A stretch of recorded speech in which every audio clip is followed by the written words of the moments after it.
사랑하는 성도님들, 오늘도 우리가 함께 하나님의 말씀 앞에 모였습니다. 지난 주일에는 남유다의 왕 가운데 선한 왕으로서 하나님을 믿고 의지하며 기도함으로 하나님의 응답을 받고 하나님의 도우심과 구원을 경험했던 히스기야 왕에 관한 말씀을 들었습니다. 우리가 어려움을 겪을 때 하나님을 믿고 의지하고 기도하는 것은 당연하게 생각되지만 여기에는 큰 믿음이 필요하고 하나님을 믿는 그 행위가 구체적으로 삶에 드러나야만 할 수 있는 일입니다. 히스기야 왕 이후에 오늘 우리가 읽은 말씀 속에 요시야 왕이 나오는데 이 요시야 왕 앞에까지의 그 사이에 있었던 왕들에 관한 내용과 그리고 요시야 왕 뒤에 몇 명의 왕들에 관한 말씀을 배경으로 먼저 좀 설명을 드리고 오늘 말씀을 듣도록 하겠습니다. 오늘 역대하 34장 말씀의 배경입니다. 히스기야 왕이 25세의 왕이 되어서 29년을 통치했는데 우리가 지난주에 들은 말씀을 좀 기억해보면 아수르의 침략 앞에서 하나님께 믿음으로 기도해서 승리하고 구원을 얻었습니다. 이렇게 선한 그리고 믿음 있는 히스기야 왕이 그의 통치를 마치고 그의 아들에게 왕위를 물려주었는데 그 왕의 이름이 므낫세입니다. 히스기야 아들은 므낫세인데 이 므낫세는 남유다의 왕 중에 가장 악한 왕입니다.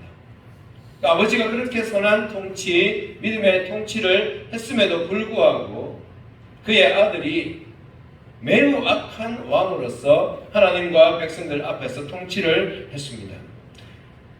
므낫세는 12살의 왕이 되었고 55년을 통치를 했는데 하나님을 떠난 우상 숭배하는 일을 온 나라에 가득하게 만든 왕입니다. 그는 무죄한 피, 억울한 피를 굉장히 많이 흘리게 한 왕이었습니다. 성경은 그에 대해서 기록하기를 예루살렘을 죄로 가득 채운 왕이다 그렇게 표현할 정도입니다.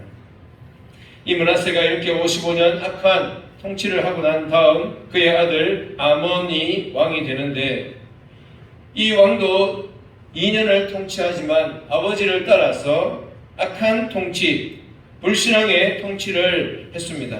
신하들이 반역해서 이 아몬 왕을 처치하고 그의 아들, 아몬의 아들, 그 아들이 왕이 되는데 그 아들이 오늘 우리가 성경을 읽은 요시야입니다. 여기까지 히스기야가 선한 왕이었고 요시야가 하나님 앞에 선한 왕인데 이 사이에 악한 두 왕이 57년을 통치를 했습니다. 요시야는 8살에 왕이 되고 31년을 통치하는데 이 요시야 이후에 4명의 왕이 등장하는데 여호아하스, 여호야김, 여호야긴, 시드기야. 요시야 다음 4명의 왕이 등장하는데 이 4명의 왕이 등장하고 나면 남유다가 멸망합니다.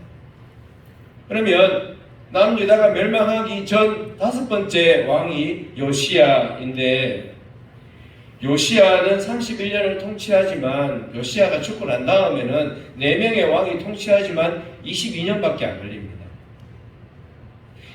이런 요시야 시대의 상황을 가만히 생각해 보면 지금 요시야 시대, 요시야가 왕이 되었던 그 순간은 남유다가 멸망하기 전 50년 전입니다.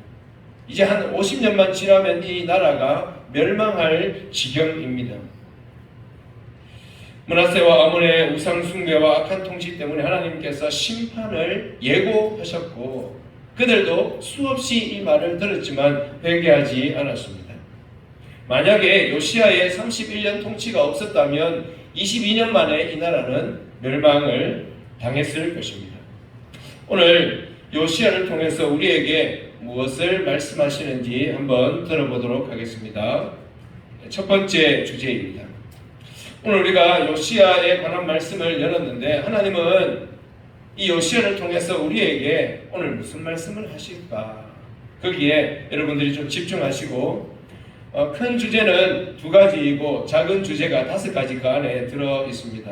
이 말씀을 들으시면서 모든 부분마다 다 마음을 담으면 좋겠지만 특별히 여러분 마음에 담기는 말씀이 오늘 한 가지라도 있기를 바랍니다. 요시야는 어떤 사람이길래 하나님께서 성경에 여러 왕들보다 많은 분량을 담아서 그 내용을 우리에게 전해주고 계십니다. 조금 전에 말씀드린 것처럼 요시야는 8살의 왕이 되었습니다. 여러분 8살의 왕이 되면 누가 다스립니까? 그 주변에 있는 친척들이나 신하들이 나라를 주관하고 통치하는 것이 일반적입니다. 8살의 왕이 되었지만 31년을 통치하게 되는데 오늘 2절 말씀 한번 보시면 여호와 보시기에 정직하게 행하였다. 그의 조상 다윗의 길로 걸었다. 좌우로 치우치지 아니하였다. 이 내용은 요시야의 이 31년 통치 전체를 평가하는 말씀입니다. 그러니까 요시야는 그의 인생 전체를 하나님 앞에서 볼 때 정직한, 하나님 말씀 앞에서 정직했고 하나님께서 기뻐하시는 다윗의 길로, 여러분 지금부터 나오는 이 말씀 속에 다윗의 길로 갔다, 히스기야의 길로 갔다, 요시야의 길로 갔다는 것은 믿음의 길을 잘 걸어갔다는 그런 의미로 이해하시면 되겠습니다. 다윗의 길, 하나님 보시기에 정직한 길, 말씀 앞에서 좌우로 치우치지 않은 길, 이 길은 하나님이 오늘 우리에게 보여주시는 가장 좋은 길입니다. 여러분 우리가 어떻게 살면 가장 잘 살겠습니까? 다윗이 걸어갔던 길을 걸어가면 되겠고 하나님 앞에서 정직하게 그리고 말씀 앞에서 치우치지 않는 길, 이것이 믿음의 길이고 말씀의 길입니다. 우리가 왜 이런 길을 걸어가야 됩니까? 말씀은 세상과 다르고 세상은 이기적인데 우리는 다른 사람을 섬기도록 말씀하고 계시고 원수까지도 사랑하라고 말씀하시는 이 하나님의 법을 우리가 따라야 되는 이유가 무엇입니까? 이 길을 걷다가 손해볼 수도 있고 미움받을 수도 있고 우리가 고난받을 수도 있는데 그렇다고 누가 인정해 주지 않는 이 길을 우리가 왜 걸어가야 됩니까? 마땅히 하나님의 백성들은 마땅히 믿음의 길, 말씀의 길, 이 길을 걸어가야 되는데 왜 그렇게 가야 됩니까? 하나님께서 은혜로 우리의 공로와 우리의 수고와 우리의 노력 없이 하나님이 우리에게 은혜로 선물로 믿음을 주시고 하나님의 자녀, 하나님의 백성, 천국의 백성 되게 해주신 이 은혜 때문입니다. 이 땅을 사는 동안에는 이것이 선명하게 보이지 않을 수도 있지만 영원한 천국이 우리 앞에 놓여져 있고 이 천국에 들어갈 수 있는 은혜와 복을 우리에게 주셨기 때문에 하나님은 천국에 들어가는 것만이 목적이 아니라 이 땅을 살아가는 동안 우리가 거룩한 하나님의 백성으로 하나님의 자녀인 것을 드러내며 살기를 바라시는, 우리를 통해서 하나님의 영광과 하나님의 거룩과 하나님의 선하심을 드러내며 그렇게 살기를 바라시는 것이 하나님의 우리의 구원의 목적이기 때문에 그렇습니다. 우리가 이런 삶을 삶으로 인해서 우리 곁에 있는 많은 사람들, 천하 만민이 우리를 통해서 구원의 복을, 믿음의 복을, 은혜의 복을 누릴 수 있도록 하기 위해서 하나님 우리에게 믿음의 길, 다윗의 길로 걸어가라고 하시는 것입니다.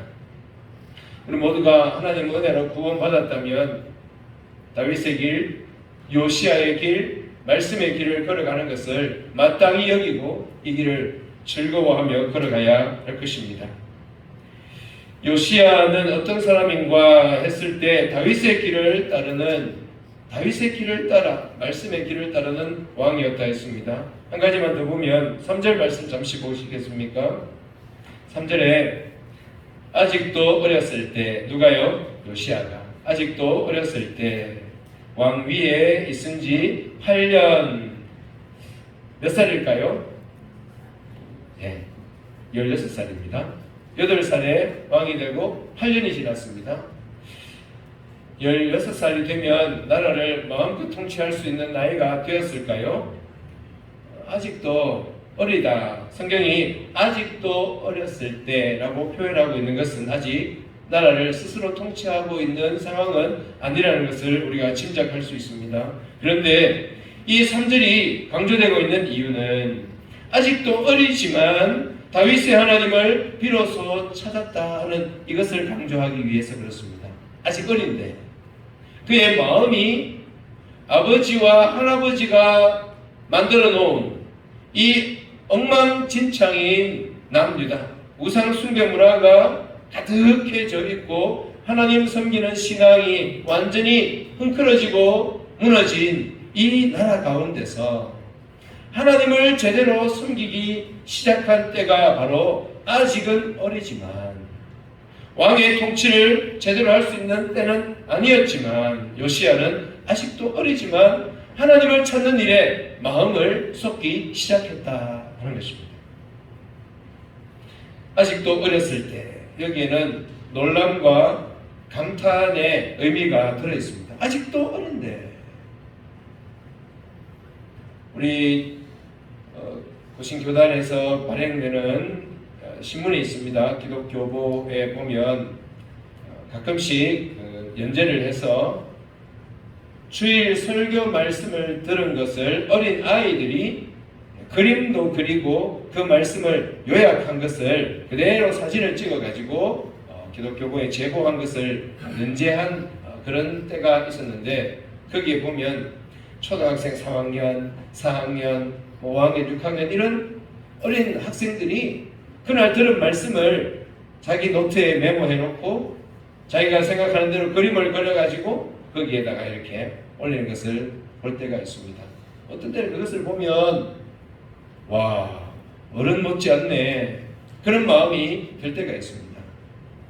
여러분 어린이 성경 암송 대회에 가서 한번 보시면 진짜 입이 쩍 벌어집니다. 어린 아이들이 성경 말씀을 어른들이 이해하는 만큼 깊이 있게 이해하지도 못한 채 성경 한 장, 두 장을 통째로 하나도 안 틀리고 외우는 아이들이 수북히 모여가지고 대회를 하고 있습니다. 어릴 때 어린아이들이 찬송하고 예배드리고 말씀 듣고 하나님을 사랑한다고 고백하는 이런 내용들을 볼 때 요시야도 아직 어렸지만 그는 하나님을 섬기는 일에 마음을 쏟기 시작했습니다.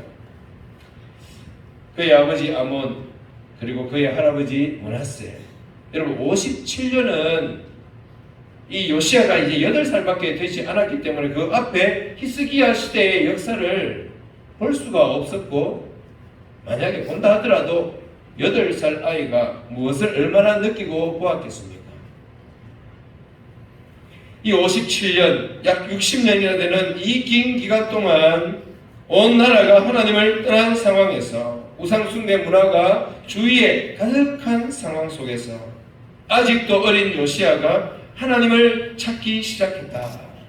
이것은 놀라운 일이면서 동시에 하나님의 은혜가 아니면 불가능한 일입니다. 여러분 우리가 어떤 상황에서든 하나님이 믿어지고 하나님의 은혜를 사모하고 하나님을 찾는 것은 다 은혜의 산물입니다. 은혜의 결과입니다. 우리가 하나님을 사랑하고 찬송이 기쁘고 기도가 즐겁고 말씀이 잘 들리는 것은 하나님의 은혜가 임한 증거입니다. 반대로 여러분 아시겠지만 예배가 지겹고 예배 가기 싫고 찬송이 별로 귀에 들어오지도 않고 기도가 되지도 않고 기도를 시작하면 오래 가지도 못하고 말씀이 잘 들리지도 않고 마음에 새겨지지도 않는 상태라면 교회를 아무리 부지런히 열심히 다닌다 해도 은혜가 없는 상태입니다. 오늘 우리가 읽은 소교리 문답 88문에 그리스도께서 우리에게 구속의 언덕, 구원의 은혜를 전달하시는 외적 방편, 겉으로 눈에 보이고 우리가 사용할 수 있는 외적이고 통상적인 일반적으로 우리가 은혜 받을 수 있는 방편, 통로, 도구가 무엇인가? 그것은 말씀과 성례와 기도, 예배입니다. 이것을 제외하고 우리의 믿음이 자라기를 바란다면 그것은 하나님이 우리에게 열어놓으신 길 밖에서 은혜를 찾는 것이 되는 것이죠. 우물 밖에서 물을 찾는 격입니다. 이 요시야에게 하나님의 은혜가 임했습니다. 이것은 하나님의 일방적인 것이고 하나님의 선물입니다. 므낫세와 아몬의 시대가 흘러가는데도 불구하고 8살짜리 이 어린 아이에게 지속적으로 선한 영향력을 미치고 16살이 되었을 때 하나님을 찾기 시작하는 이 일에 아주 선한 역할을 했던 사람들이 있습니다. 오늘 성경에는 나오지 않습니다. 우리가 읽은 이 본문 안에는 나오지 않지만 다른 성경 속에서 연대를 비교하면 알 수 있는 분들이 있는데 그분들이 바로 스바냐 선지자이고 예레미야 선지자이고 하박국 선지자입니다. 스바냐서와 예레미야서를 읽으면 그들이 활동했던 시기가 요시야 때였다고 성경에 기록되어 있습니다. 그러면 예레미야를 읽고 스바냐를 읽을 때 이 선지자들이 지금 누구를 향해서 하나님의 말씀을 선포했다고 생각해야 됩니까? 요시야 왕 때에. 그리고 그 시대의 백성들에게, 통치자들에게, 백성들에게 하나님의 말씀을 선포했던 것이죠. 요시야는 하나님의 선지자들의 영향을 받아서 아직도 어리지만 다윗의 하나님을 찾고 섬기기를 시작한 것이죠. 조금 전에 말씀드렸듯이 선지자들의 말씀이 귀에 들리고 마음에 들렸다는 것. 성령 하나님의 역사가 나타난 것이고 그의 마음을 하나님의 말씀에 두었던 것입니다. 어릴 때부터 하나님을 찾고 예배하고 교회에서 자라는 것. 이것은 굉장한 은혜입니다. 그래서 유아 세례의 유익이 무엇이냐? 하나님의 은혜 안에서 자라는 것입니다. 교회 안에서 성도들의 사랑과 보살핌을 받으며 자라는 것이죠. 물론 그렇다고 자동적으로 주위의 은혜 때문에 주위의 사랑 때문에 아이들이 모두 다 바로 자라는 것은 아닙니다. 저도 어릴 때부터 소위 말하는 모태신앙이죠. 어릴 때부터 엄마 뱃속에서부터 교회를 다녔습니다. 이것은 지나고 보면 굉장한 은혜이고 특권이고 축복입니다. 그 외에도 어린 시절부터 초등학생, 유치원생, 중학생, 고등학생 우리 어른들의 보기에는 굉장히 어린 시절이잖아요. 어린 시절부터 믿음 생활을 하는 것, 그리고 신앙생활이 무난한 것, 특별한 의심이나 좌절 없이 그냥 무난하게 교회에서 자라는 것이 별로 드라마틱 하지도 않고 간증거리도 없어서 별로 재미없어 보이지만 여러분 한번 휘청거리고 난 다음에 교회를 돌아오면 극적이긴 하지만 굉장한 위험이 있고 고통이 따르고 아쉬움이 따릅니다. 하나님을 찾고 예배하고 교회에서 자라는 것은 하나님의 특별한 은혜인데 이 은혜를 여러분들이 감사하며 누리시기를 바랍니다. 하나님의 말씀 그리고 하나님의 사람들에게 선하고 거룩한 영향을 받는 것 하나님의 큰 은혜요 축복이라고 말씀드렸는데 지금부터 항상 하나님을 부지런히 찾고 섬기시기를 바랍니다.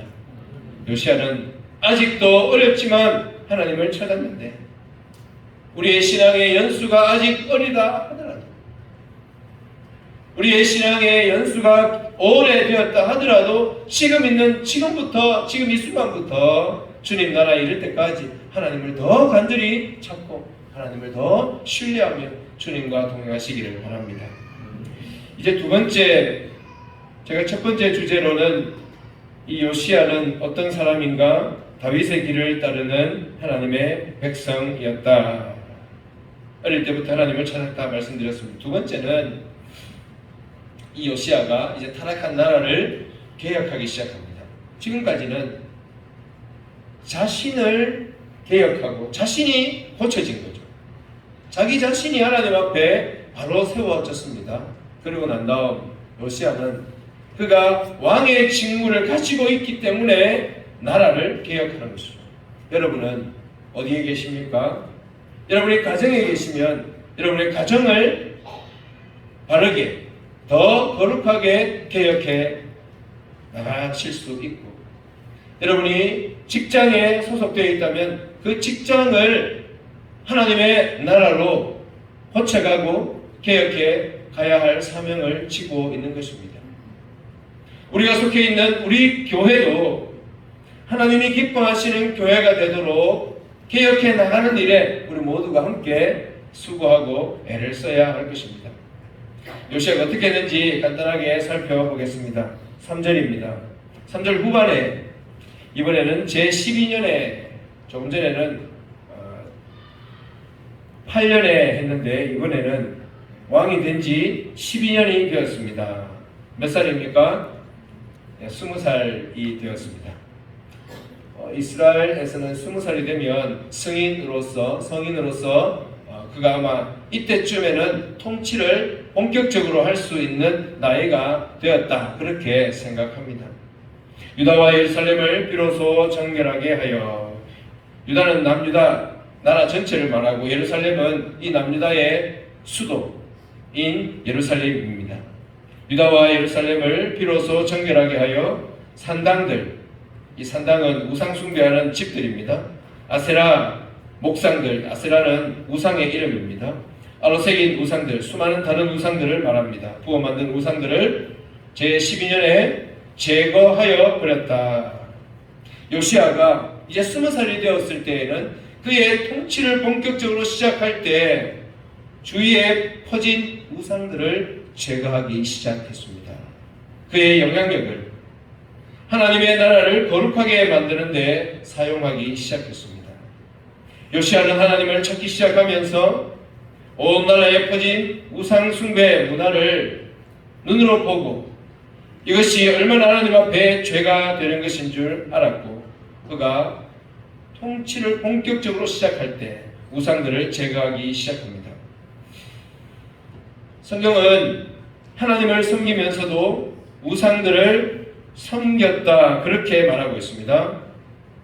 우상 숭배하는 사람들이 여호와 신앙을 완전히 없애고 우상들만 섬긴 것이 아니라 여호와 신앙도 있으면서 우상 문화가 함께 있었습니다. 이것을 종교 혼합주의라고 말을 하는데, 엄밀한 의미에서 혼합주의는 바른 신앙이 아닙니다. 이것은 하나님을 섬기는 것이 전혀 아닙니다. 출애굽기 20장은 10계명을 담고 있는 말씀인데 10계명 가운데 맨 앞에 무엇이 나옵니까? 너는 나 외에는 다른 신들을 내게 두지 말라. 하나님 외에 다른 신을 섬기는 것은 그것은 하나님을 섬기는 것이 아닙니다. 예수님께서도 말씀하시기를 너희가 하나님과 재물을 세상의 사람들이 의지하고 신으로 받들 만한 최고의 그 대표가 재물, 돈입니다. 이 돈을 황금, 재물 이렇게 표현하는데 요즘 시대를 황금 만능주의라고 말하는데 지금 극도로 발달했다고 주위에서 말을 합니다. 자본주의가 극도로 발달하면 이 황금 만능주의가 함께 발달하는 것이죠. 지금은 모든 가치를 돈으로 다 환산하려고 합니다. 사고가 나거나 무슨 문제가 생기면 전부 다 거기에 누군가가 개입해가지고 이 손해를 얼마가 됐는지 손해 사정하는 일들이 항상 끼입니다. 교통사고가 나도 이번 사고는 얼마짜리 사고다. 전부 다 돈으로 환산합니다. 사람이 죽어도 거기에 대해서 돈으로 환산하려고 합니다. 아마 이 시대에는 그것을 어떻게 가치를 바꾸거나 벗어날 수 있는 길이 없기 때문에 이렇게 할 수밖에 없다고 생각하겠지만 어쨌든 예수님도 잘 아십니다. 돈을 하나님만큼 사랑할 수 있다는 것은. 그래서 하나님과 재물을 겸하여 섬기지 못한다고 예수님께서 말씀하셨습니다. 하나님을 믿는다고 하면서 다른 신을 함께 믿거나 그 앞에 절하거나 기도하거나, 하도 답답해서 기도도 하지만 점도 치러 가고, 혹시 모르니까 사주팔자도 보고 관상이나 손점도 보고, 요즘 젊은 사람들이 많이 가는 타로 점집에 들어가 보기도 하고, 신문이든 핸드폰이든 어디든 열기만 하면 나오는 오늘의 운세, 그것도 괜히 기웃기웃하고, 안 보면 모르겠지만 보고 마음이 찝찝해지는 이런 상태. 하나님을 믿는다고 하면서도 세상의 이런저런 것들을 함께 의지하고 그것에 끌리는 것은 하나님을 바로 섬기는 것이 아닙니다. 눈에 보이는 신들만, 눈에 보이는 종교만 있는 것이 아닙니다. 눈에 보이는 다른 신을 섬기는 것은 당연히 우상이죠. 그러나 눈에 보이지 않아도, 신이 아니어도 하나님보다 더 믿고 의지하고 사랑하는 것은 전부 다 우상이 될 수 있습니다. 자기 자신이 우상이 될 수도 있고, 건강이 우상이 될 수도 있고, 자식이 우상이 될 수도 있고, 남편이 우상이 되고, 아내가 우상이 될 수도 있고, 부모가 우상이 될 수도 있고, 내 명성이 우상이 될 수도 있고, 성공이 우상이 될 수도 있습니다. 하나님보다 더 사랑하고 의지하는 것은 전부 다 우상이 되는 것입니다.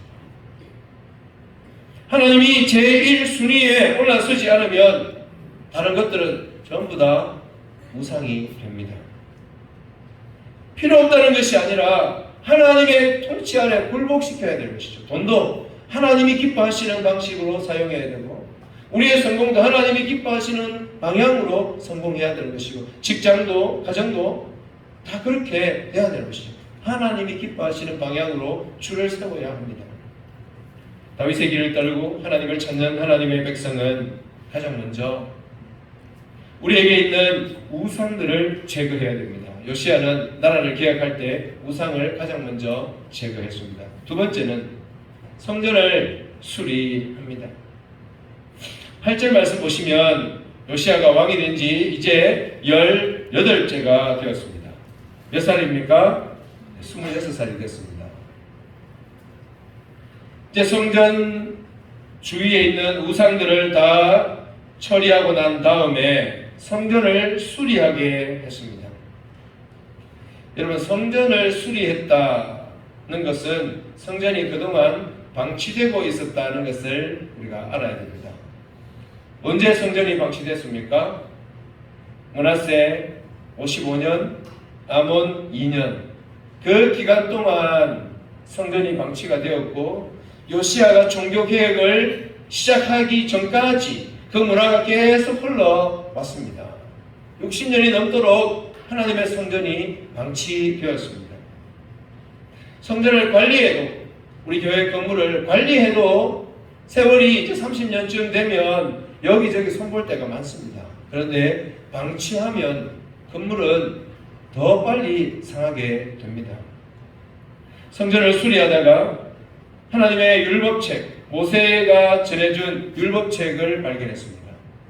이것도 그렇습니다. 성전에 방치되어 있던 하나님의 율법책을 이제서야 제사장이 발견한 것입니다.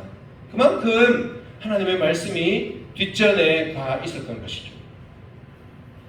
하나님의 말씀에 무엇이 기록되어 있는지 요시야 왕이 듣기 시작하다가 그 말씀을 듣고 난 다음에 그가 가슴을 치며 옷을 찢으며 하나님 앞에 회개하고 통곡합니다. 여러분, 신명기서를 쭉 읽어보면 신명기의 말씀은 하나님의 말씀에 불순종하면 하나님의 진노와 징계가 임한다는 말씀이 여러 번 강조되고 있습니다. 요시야가 그 내용을 읽고 이 나라가 하나님의 징계 가운데 있다는 것을 깨달았습니다. 예레미야 선지자가 무엇을 선포했습니까? 이 나라가 70년이, 이 나라가 조금 있으면 저 바벨론에 의해서 나라가 멸망당할 것이다. 그 이야기를 계속 하던 선지자가 예레미야 선지자입니다.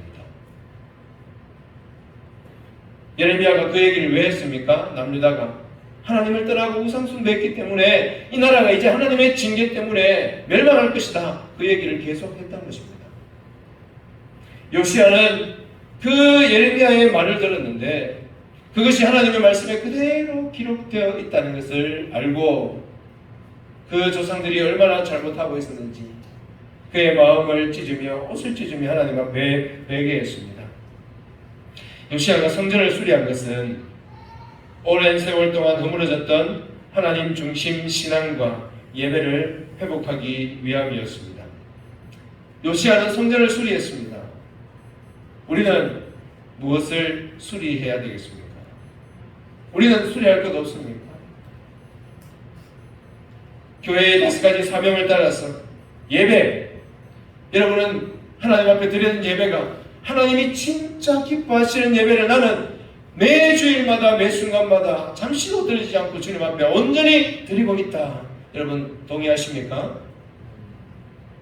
하나님 여러분의 예배를 받으면 너무 좋아서 하나님이 심히 기뻐하며 만족하시겠습니까? 혹 여러분의 예배에 다소 부족함이 있다면 우리 예배 태도와 우리 자세와 우리 예배를 수리해야 합니다. 요시야가 성전을 수리했듯이 한 주간 내도록 지내는 동안에 찬송 생활, 기도 생활, 말씀 생활, 예배 안에 있는 모든 요소들이 우리 일주일 삶 속에 얼마나 보석같이 소중하게 박혀 있는지를 돌아보시고 그렇지 않으면 그 부분을 수리해야 할 것입니다. 성도의 교제, 성도들을 신방하는 것, 풍성한 신방, 성도들과의 풍성한 교제. 일주일 만에 만나니까 되게 반가운데 일주일 내내 한 번도 연락도 안 하고 생각도 못했던 성도들 혹시 없습니까? 우리가 너무 무심하게 일주일을 살고 있는 것은 아닙니까? 우리가 주위에 친구들 만나서 밥도 사주고 음료수도 사주고 선물도 하고 하는데 교회 안에 연약해 보이거나 우리가 함께 교제하고 섬겨야 할 성도들을 위해서 우리 주머니에서 만원, 5만원, 10만원 섬김과 나눔을 위해서 사용하는 일에 있어서는 우리는 부족함이 없습니까? 이런 것들을 수리해야 됩니다. 하나님의 말씀, 교육과 훈련, 말씀을 읽고 말씀을 배우는 일에 우리의 시간을 쓰고 마음을 쓰는 것, 전도와 선교, 가족 전도를 위해서 기도하고 그것을 위해서 어떻게 해야 할지 연구하고 친구를 전도하기 위해서 사랑으로 섬기고 우리의 이웃을 전도하기 위해서 사랑을 베풀고 좋은 관계를 맺어가면서 또 간접적인 전도와 간접적인 선교를 위해서 전도 헌금을 하고 선교 헌금을 하는 일에 참여하는 것. 하나님이 우리의 전도와 선교, 교육과 훈련 이 부분을 보시고 하나님이 100점 하고 여러분 마음에 확신이 든다면 그냥 그대로 하시면 됩니다. 그러나 부족함이 느껴지면 이 부분을 수리해요. 봉사하는 것, 교회 안에서 봉사하는 것, 최소한 1인 1봉사 이상, 교회 외부에서도 그리스도인으로 섬기는 삶을 보여주는 것. 오늘 예배 일찍 오신 성도님들 많아서 하나님 앞에 감사드리고 여러분께 감사를 드립니다. 예배당에 도착할 때 10시 반까지 최대한 오시면 좋겠다고 말씀드렸습니다. 오셔서 말씀 읽고 기도하는 것 소중한데 혹 예배당 왔다 갔다 하시면서 교회 안에 부족해 보이고 연약해 보이는 부분이 보이면 거기에 가서 손대고 봉사하고 섬기고 정리하고 이런 봉사의 영역, 우리의 믿음 생활도 요시야가 성전을 수리했던 것처럼 우리도 수리해야 될 것이 없는지 한번 살펴보시기를 바랍니다. 오늘 말씀을 정리하겠습니다. 하나님의 백성은 다윗의 길, 말씀의 길, 오늘 우리에게 보여주신 요시야의 길을 걷습니다. 하나님의 백성은 자신과 교회를 개혁해 갑니다. 우리 안에 있는 우상들을 제거하고 우리의 믿음 생활이 하나님께 기쁨이 되도록 날마다 고쳐가는 우리 성도님들 다 되시기를 기원합니다. 기도하겠습니다.